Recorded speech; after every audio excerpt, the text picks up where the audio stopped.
G'day legends, I hope that you're having a fantastic day. You've had a great weekend and the Sunday blues haven't got you too bad. Work won't be that bad this week. Now, today, as always, we have a lot to look at. We're going to look at the maps as we have seen Russia having some movement in an area we haven't seen them move for now the best part of 12 months. And could this be the opening of a new front? We do know that all the Ukrainian reporting was saying that mid-June is when the bulk of their offensive actions are going to take place in line with what's happening in the north to draw troops away. So we'll look at that and we'll look at where the maps are moving in multiple areas.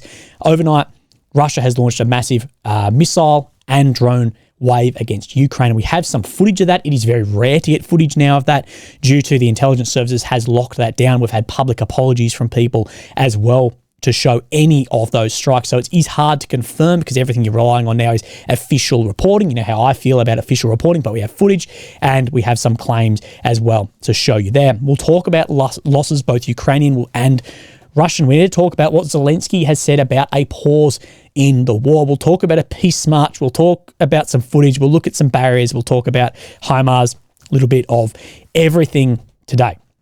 So overnight, there was a large wave of missiles and drones into Ukraine. Now, when I say overnight, I'm meaning overnight in Ukraine. Now, 24 hours ago, time shift into Australia is a little bit different, but as we've got a little bit more time, it becomes a bit more clear of what actually now happened. Now, you will see some interesting things with these numbers. Remember, these are official numbers. So shot down 30 of 35 KH-101s, none of the Iskander Ms, 1 of the Iskander Ks, 4 of the 10 caliber cruise missiles, 0 of the KH-59 or 69. These are apparently very, very hard to intercept, and 46 of the 47 Shahed drones. So what these numbers tell us is the weapon systems which are more difficult to then engage and you need better air defense to engage, these aren't getting engaged as much. Remember when these were always 100%, 100%, 100%. Now, again, I know official reporting, but we're now seeing this. Now, what this tells us is areas of which these are going, there isn't then those air defense systems or a shortage in areas as well. We do know the amount of air defense that Ukraine is requesting is significantly more than what they've got and significantly more than it looks like the West can provide as well, keeping up where their air defense systems are tied up in their own defenses as well. So let's look at the damage and what has come out of this and where these missiles were going. So the Dnipro hydroelectric dam, we have this. Zaporizhzhia's Dnipro hydroelectric station, Ukraine's largest hydroelectric power plant, is in a critical condition after Russian forces struck it overnight on June the 1st. That is from the governor. We saw maybe 6 weeks back, we saw that footage of the KH-59, I believe, releasing the flares and then spudding in, causing damage there again. Now, I'm not sure if this is footage of there, but Zelensky put this footage up and you can see the destruction of one of the power plants here, as DTEC did say that it was damage to 2 power plants then overnight. So let's then look at then the footage. So we then see the first strike here. This is on the Dnipro hydroelectric dam. And then we see then a second strike as well. Now, like I said, it's very rare now to get this footage. It is highly illegal. You'll have intel services knocking on your door and filming you doing an apology video for putting then people at risk for the BDA, the battle damage assessment as well of these and or targeting of further missiles. And then we see a third strike on this video. I might have skipped forward a little bit too far.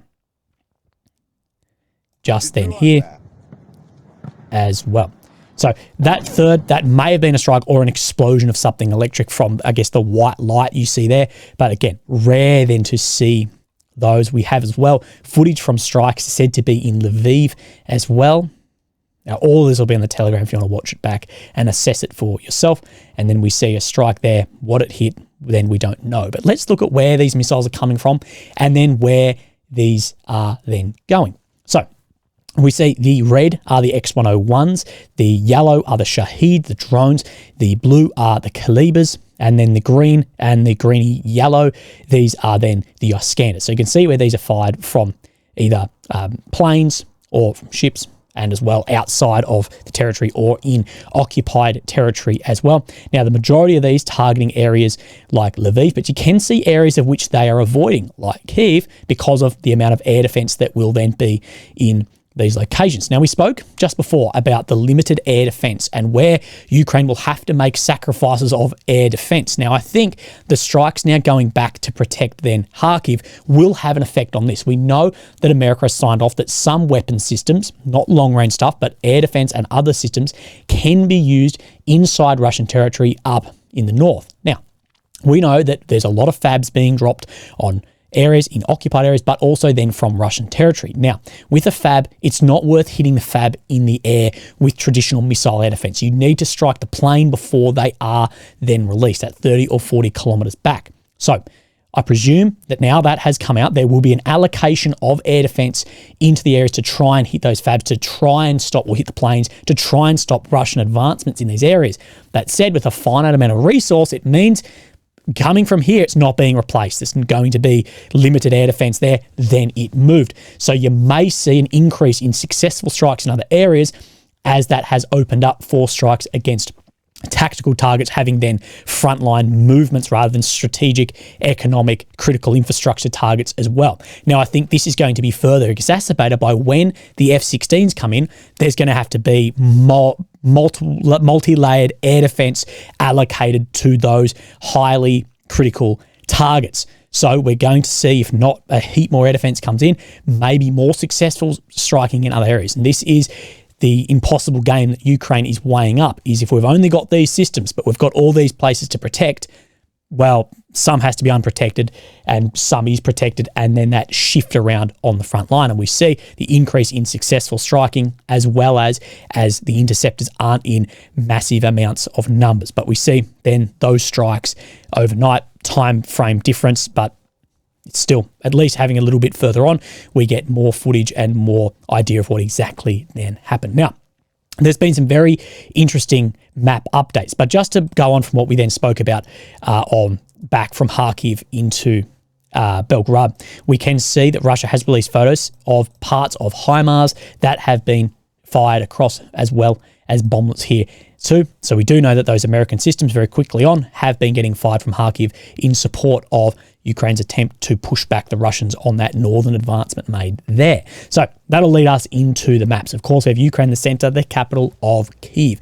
Red areas occupied since 22, the purple since 2014. Now, this map has been updating at all sorts of weird times. So if I cut in a bit here, I apologize, but it hasn't been the normal time than it does for myself. So let's start down here. So we have Zap Oblast here, Orikhiv. This is the Robotny front. We did see some changes, but we do know from geolocated footage and some other footage, this does look different to what this is showing. But this map shows then two advancements out here from Merny and Kopani in the direction of Orikhiv. Now, from my experience on the ground in Orikhiv multiple times, the green here, or the grey at one point, was much, much closer than this. So when I was in Orikhiv with some of the soldiers, and this is not OPSEC, this was 2 years ago now, then we were near then the railway station through here. That was then mined. Now, the soldiers and the people at the hospital told us that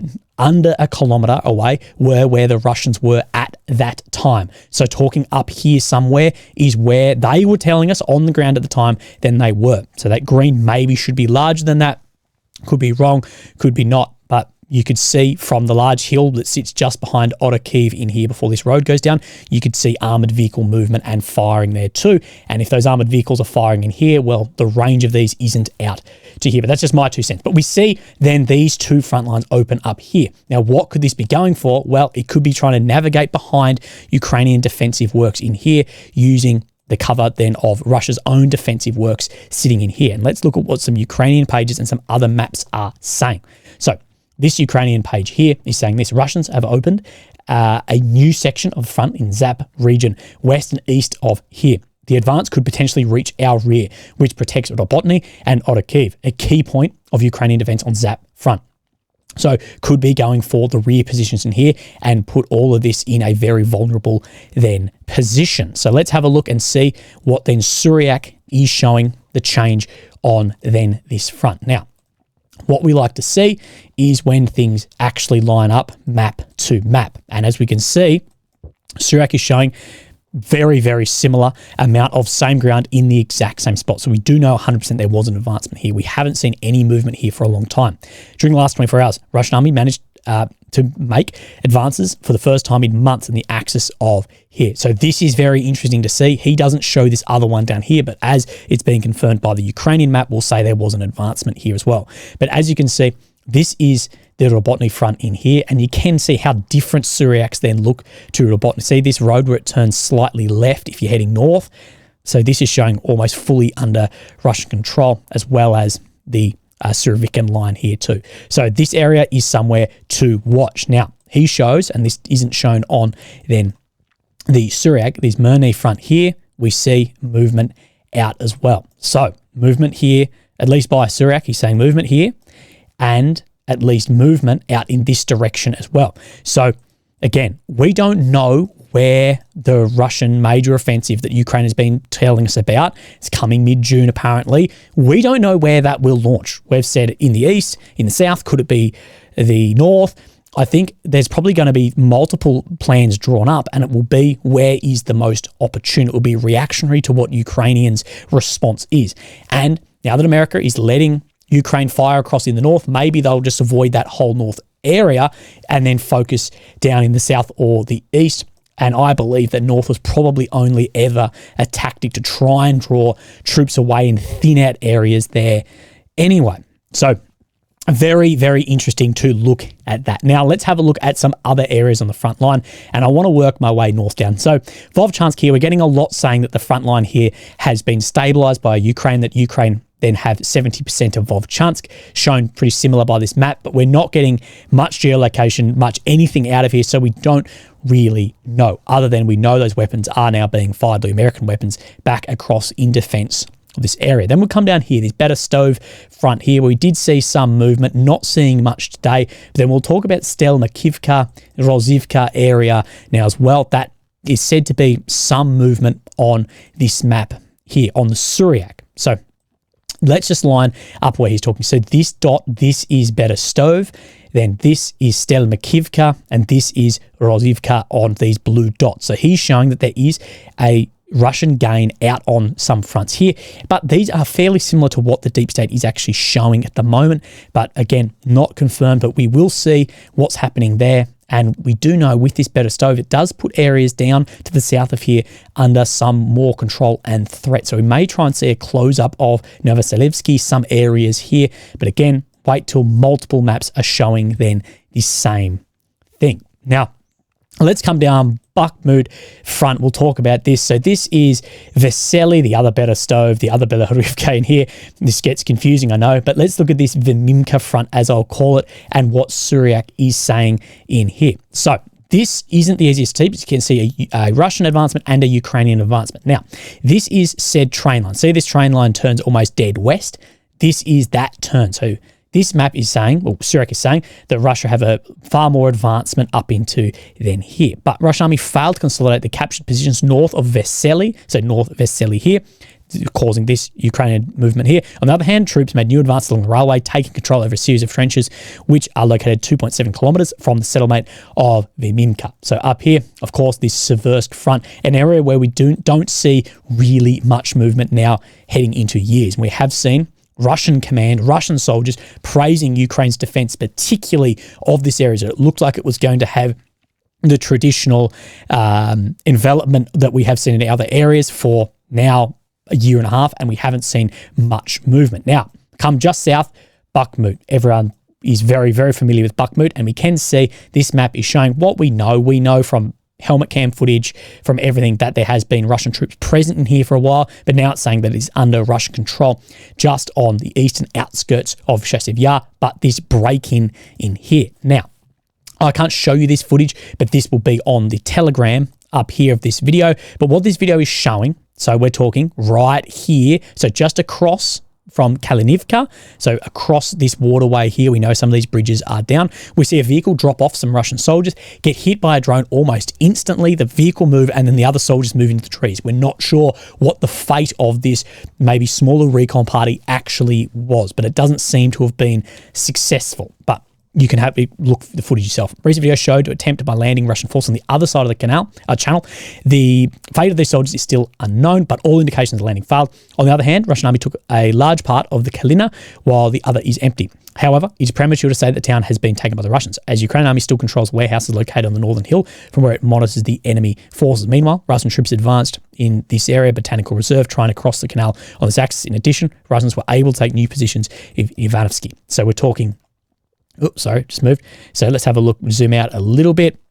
So down in Ivanovsky, in this region, just down here, as well, showing some movement out in these forest belt areas too. But we do know it's going to be a challenge to cross the canal that runs the waterway through here as well. And people are asking why Ukraine hasn't then pulled their defenses back into this area, as it's going to be the difficulty pulling back in these areas as well. We did see that this crossing here was taken out maybe then 2 weeks ago. Now let's look. We have a Syriac map update in then Chasiv Yar as well. Let's zoom in. Now we can see movement made.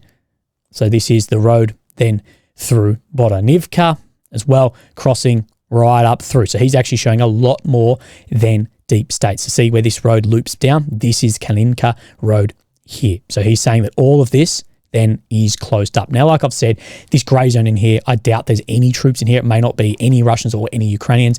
So grey, is it red? I know that's a hard one, but you can see this close up by another Ukrainian map there. Now, let's move down into Avdiivka, and we do have some changes in here. Now, we do know this movement was shown near Semenivka for some time, as well as reports of a Russian advancement near Solivov as well, closing up then this front in here. Now, this movement was shown by some other maps, but then we have this being confirmed by Deep State, and then further confirmed then by the Syriac. So we see this road turns to the south. This is this road. Look, for the sake of a few hundred meters, same spot. As well as see where this road comes out between Solivov and Sokil. Bang, again, this map today lining up then exactly the same up into the forest belt of Sokil. That's what we like. We know 100% confirmed that map matching each other. Then we can say that then happened. But we don't see any other changes on the maps in any other directions. But the important area I think to look will be down here. We don't know yet where Russia will launch its offensive. And I will say too, if Russia launch an offensive, it may want to just go through the aspects of attritional warfare, depending how they said. We are not 100% sure yet. Now, of course, there's so much talk about the Crimean bridge down here. If and when it will be taken out, I don't know if the resources it's going to take to hit this is worth it for the strategic gain. Yes, the PR gain, the imagery of that falling will be massive for the war, but it's going to take a lot of assets. And we do know from Ukrainian intelligence has said Russia's not using it for military stuff. Is it worth for the PR victory the amount of assets it will need to actually take there? I don't know, but obviously Ukraine is hinting more and more at that, but it's been hinting for a while, and that Russia thinks it is a real threat as well. Of course, they close it during attacks, but we have seen, and this is from Brady Afric, from May 7th, we have seen Russia building up barriers in here too. So from May 7th to May 22nd, we can see then more barriers appearing. Of course, this is to protect from like drone boat attacks in here. Up to July 1st, more and more barriers being put in here to try and protect that, as well as we saw those attacks onto the barges, the ferries that crossed across here as well. So I believe we will see some point an attack on that, but I don't know where the weighing up of things actually is. Now, some footage for you. I just thought this was interesting. This is a Ukrainian drone seeming to take out a Russian Zala drone here in an airborne attack right there. So more air-to-air kills than an F-22. or an F-35 right there. Balloons don't count. So we see that's interesting. There's actually more and more of that. We've actually seen drones chasing choppers as well. Now, let's talk about a pause. Now, we have heard, could there be a pause at the peace conference? Could there be a pause during the Olympics? And Zelensky has dismissed the notion that Ukraine would benefit from a pause in fighting in an interview with The Guardian, saying it would allow Russia to regroup, rebuild its strength. Russia needs a break to stabilize its position on the battlefield.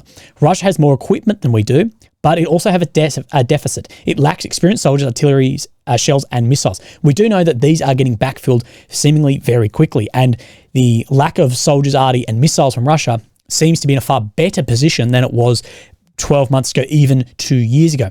Therefore, a pause will certainly benefit Russia, definitely not us. I know he has far more bloody intel feeding him on the front, but from what I'm seeing, the front line is, well, Russia has the initiative on the front line at the moment.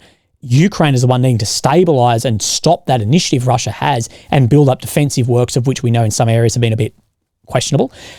I can't see that a pause wouldn't actually benefit Ukraine more. Me and my smooth brain looking at this, I actually think this would benefit Ukraine more.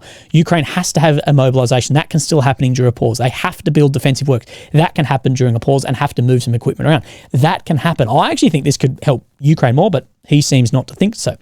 If Russia is able to rebuild its forces during a pause in fighting, it will be able to become strong enough to issue ultimatums to Ukraine, such as ceding territory, a pledge not to join the alliance, such as NATO, and other undesirable conditions. A ceasefire would be a trap, he says.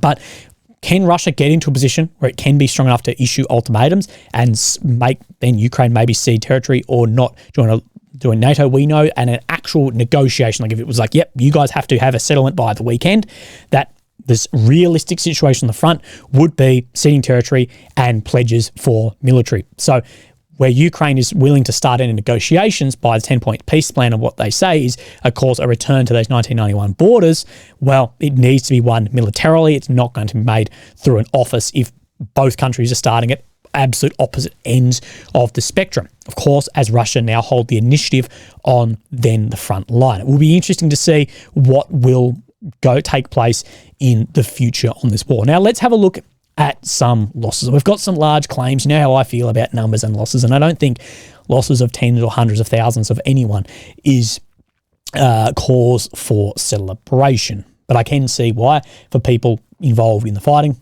then they do. I completely understand that. But let's have a look. So Ukraine, defense of Ukraine, Russian personnel losses for May 24 is the highest monthly number since the beginning of the full-scale invasion. The occupiers have two options: return their land or buried in ours, saying at nearly 39,000 personnel. We see that Ukraine claimed that it's over 500,000, but we see then Media Zone, who has gone through the obituaries and Facebook and stuff, say it's more about mid-50,000s, although they predict it to be higher. But you've got the number that is confirmed and the number which is claimed at more than 10 times. So where does that sit? We actually don't know. I think a lot of these numbers that Ukraine is saying is liquidated do include anyone from has been killed to stubbing their toe. That's just my belief in the numbers, and the numbers that we've seen Russia have to mobilise to send back in to backfill that. It doesn't seem to fit the claim there, as well as some claims here.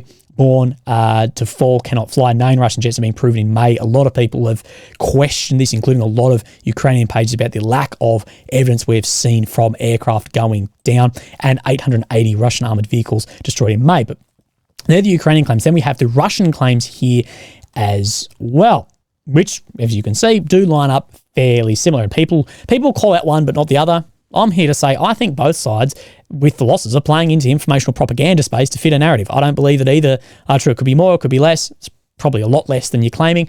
But again, from what we're seeing, the level of fighting, the level of footage, I don't think it's in the thousands a day.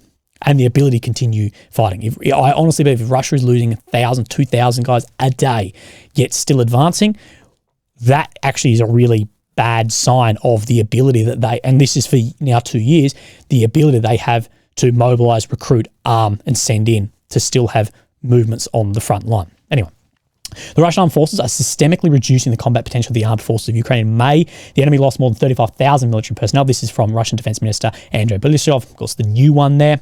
And 2,700 units of various weapons, 290 tanks, 4 Abrams, which we have seen some located that, 7 Leopards, we have seen some of that. Bradley, in addition, 11 airplanes, 4 helicopters. We know at least 3 helicopters were destroyed. We have footage of that. We reported on that too.